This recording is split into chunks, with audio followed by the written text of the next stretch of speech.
Libra, tignan natin kung ano ang kapalaran mo ngayon. Keep in mind na ito ay general reading lamang, so hindi lahat ay makaka-relate, so be open-minded. Sa mga hindi pa po nakasubscribe dito sa ating channel, please subscribe na po kayo and palike na din ng ating video. At sa mga nais pong mag-avail ng ating private readings, ng ating Evil Eye Amulet Necklace at ng ating Tears Bracelet, makikita nyo po yung link sa description box. Tarot Intentions by Aliana Reyes. Okay, tingnan natin. Ganap, we have love. Check natin yung mga energies na. We have entrapment. Ano to? Meron dito, marami sa inyo, hindi na kayo masaya sa relationship ninyo. Pwedeng relationship, romantic relationship. Ito, for some of you naman po, is relationship mo with your family, with your friends. We have dreams. Okay, meron dito. Tama.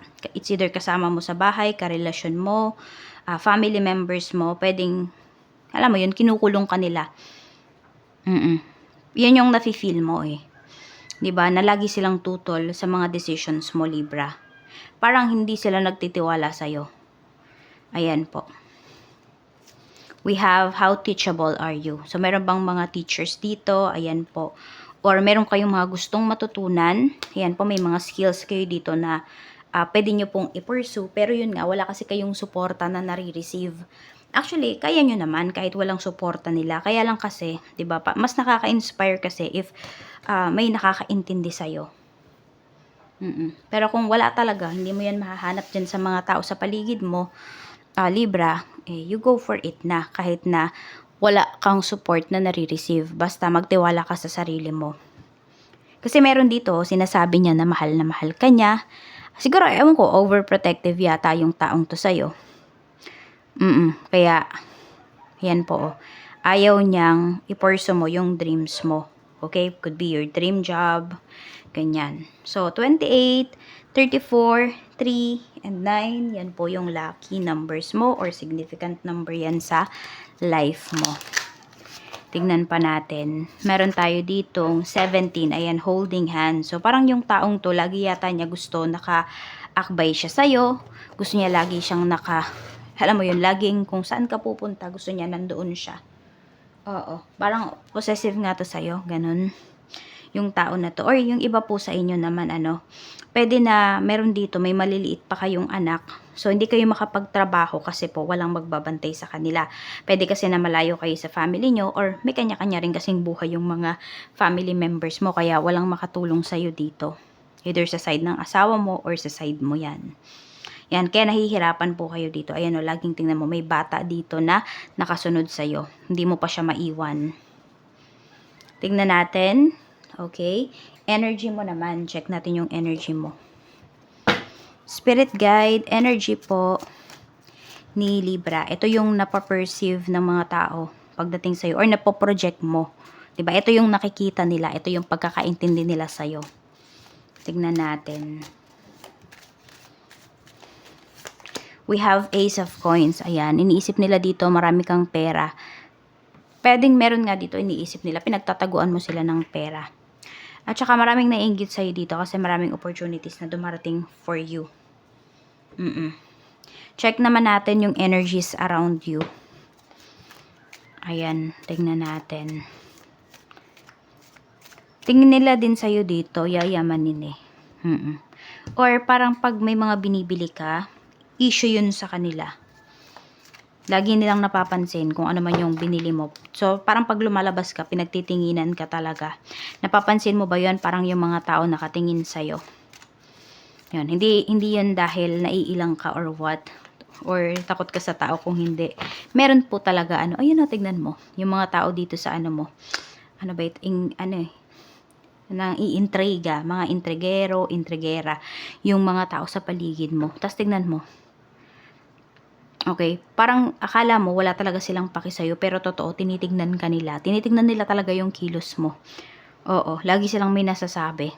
Meron dito mga tao din na self-centered, pero meron dyan mga nagpapanggap lamang na wala silang pakialam sa mga nangyayari sa paligid nila. Pero totoo sila yung mga chismosa, alam na alam nila yung mga nangyayari. Yan, lalong-lalo na sa life mo. Sobrang naiintriga sila sa life mo. Tignan natin. Okay. Check naman natin pagdating sa trabaho. Energy po, spirit guide. Pagdating sa trabaho ni Libra. Energy pagdating sa trabaho ni Libra. We have investments. Okay, so, ano ba, yung iba sa inyo, tagal nyo nang nagwo-work. Pero, yes, kumikita kayo. Malaki yung kinikita ng iba sa inyo. Pero kahit isa ba, wala kayo na-invest.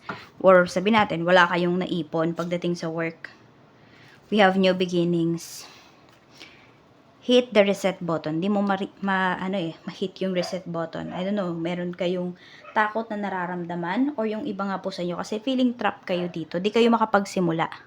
So, parang pinapakita dito for some of you is natatrabaho kayo pero halos hindi nyo ramdam, no? Parang hindi umuunlad yung life ninyo. For some of you naman po, pwedeng nawalan kayo ng trabaho dito at di kayo makapagsimula kasi di kayo makapag-apply dahil wala kayong pera at wala nga po kayong suporta na nakukuha sa mga mahal ninyo sa buhay. Kaya nahihirapan kayo lalo. Parang doble yung hirap na nararamdaman mo. Check natin pagdating naman sa kaperahan.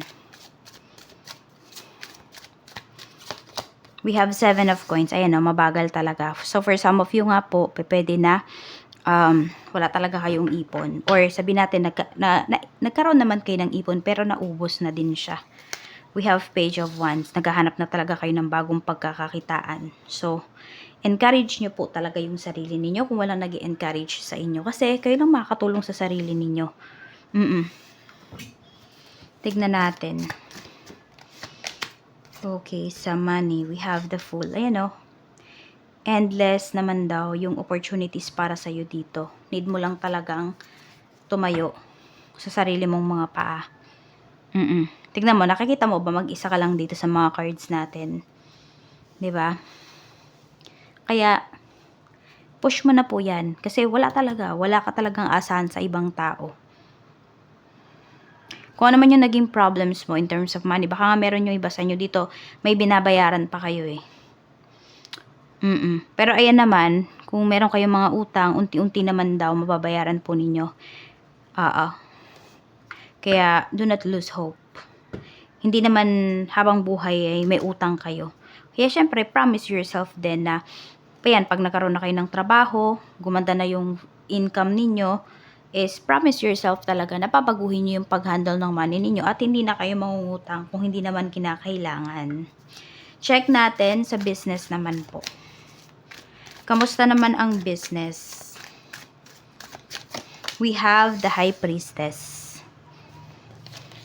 Meron tayo ditong 4 of Cups. Mukhang may tinatanggihan kayo dito. Ayan. Or sabihin natin, meron kayo ditong client na hindi nyo nakuha.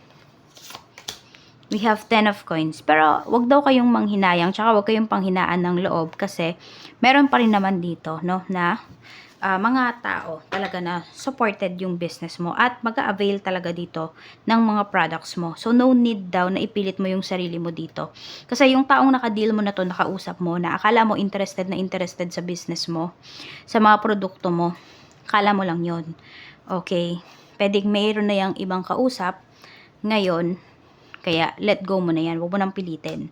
Kasi pwedeng mag-effort ka lang dun sa tao na yon pero hindi naman yan ma-appreciate yung efforts mo. Dito ka na lang. Kasi may mga tao naman na lalapit talaga sa'yo. Ready talaga, no? Na bumili ng products mo na, yan na, tignan mo, may pera dito. So, nakita mo yun, nag-uusap pa lang kayo, sobrang laki na kagad ng tiwala na ibibigay sa'yo ng mga taong to. I don't know kasi kung ano ba yung business ninyo. Pero pwede kasi na malakihan kaagad yung pera dito or need talaga mag-down payment. Kaya ayan po. Maganda talaga siya. So may mga makukuha pa po kayong client, no? Huwag kayo dito, huwag niyo masyadong pagpilitan yung products niyo dito. Hindi na yan ma-appreciate ng taong to kasi may kausap na yan. Tignan natin. Parang ang ano kasi dito, siste, ginawa lang kayong reserba. Check natin pagdating naman, okay naman po yung sales niyo. Ayan, mapupuli book nga po kayo dito eh. Sa family naman, energy, we have the Star. Okay, let's see. We have 9 of Coins. ayan o, may recovery. Financial recovery naman na pinapakita dito sa family. Or kung merong mga nagkasakit, ayan po, matutustusan naman yung kanyang pangangailangan. Yung pagpapagamot ba? 5 of coins. Ayan. May struggle lang talaga pagdating sa pera. So, di ko nga kasi alam kung kayo ba yung nagkasakit dito, naubos nga po yung ipon ninyo. Yun naman yung pinapakita eh. Pero sinasabi kasi na makakabawi din naman daw po kayo. Kaya nga health is wealth, diba?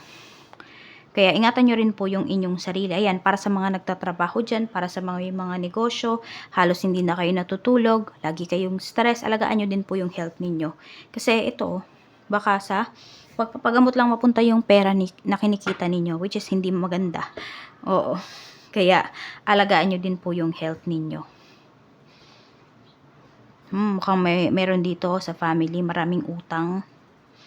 Nai-stress na. Parang meron din dito, ibebenta nyo na ba yung bahay nyo, ganyan. Or, nagbebenta na kayo ng mga gamit sa bahay, pero hindi pa rin talaga siya nakakayanan. I mean, kinakapos pa rin. Tignan natin sa friends.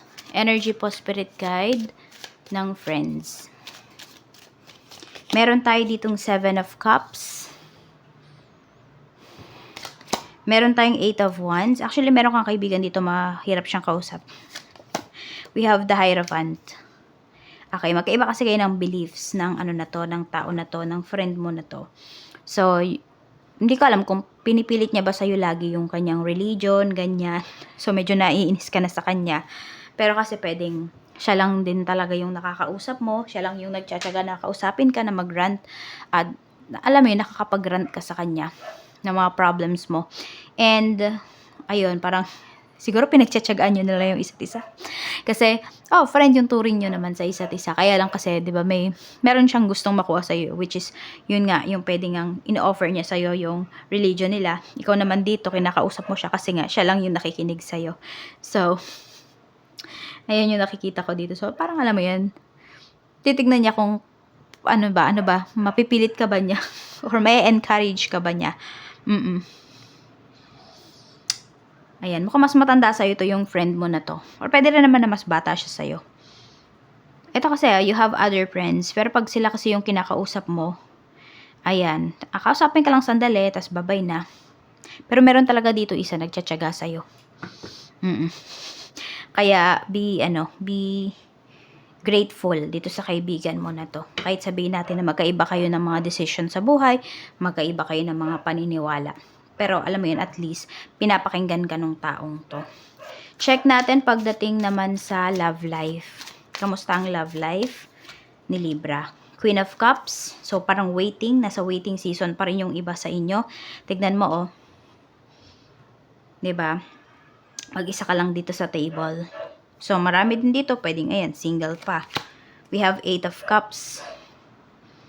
Okay, tingnan natin. And we have 5 of Cups. Parang heartbroken yung iba sa inyo. Meron ba kayong ide-date tapos hindi kayo sinipot? Ganyan. Or, nagkaroon kayo ng date dito. Pero, alam mo yun, parang after one date, hindi na siya nasundan. Oo.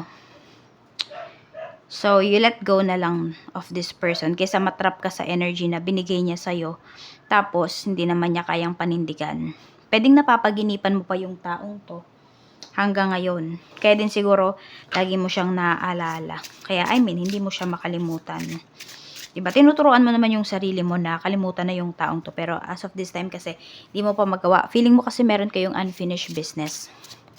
Or meron pang hindi nasasabi sa taong to. So, meron po dito ng ghost sa inyo. Meron naman, diba, ginose kayo. Bumalik yung taong to, kaya lang pwede na, yung iba po sa inyo ay committed na kayo. Okay? Pwedeng committed na kayo sa sarili ninyo na kayo ay hindi na magla-love life. For some of you naman, pwedeng meron na kayong bagong karelasyon.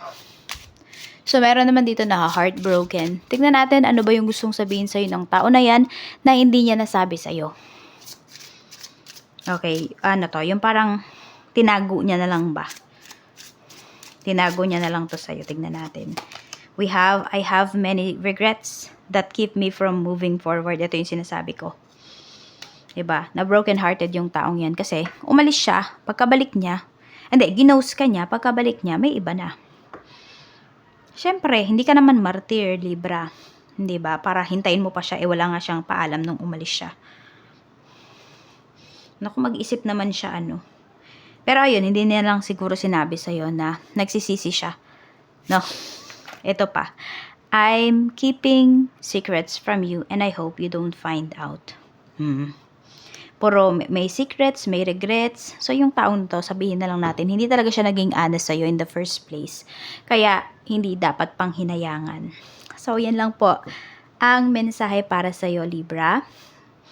Maraming salamat and more blessings to come.